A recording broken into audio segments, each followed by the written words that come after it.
For those who aren't hip to the jive, I have a 1994 Mazda Miata, which I've done some simple and sensible modifications to in the name of enhancing its performance. I took this vehicle on a road trip with some friends to a road called the Tail of the Dragon, which has some turns interspersed here and there. We cruised around, enjoyed the scenery, and had a good time. I also wanted to see if my car could drive upside down while stationary due to the high-performing aerodynamics. This picture proves it can. I also wanted to test the performance of headlights that I showed you in a previous video. Here's a quick demo. Lights go right, lights go left, lights go down, lights go up. The idea of headlights is to allow you to drive at night like you can during the day.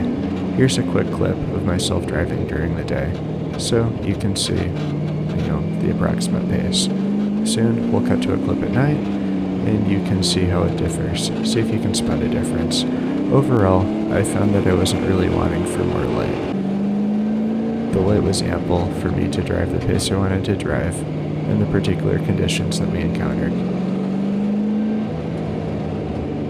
Watch the footage for as long as you'd like to make your own deductions as to the performance of these headlights. One thing that was kind of neat, I thought, is when I counter steered to adjust for slides, they were common in the weather that we encountered, wet roads and so on. You could see the headlights twitch as I counter steer, so pay attention.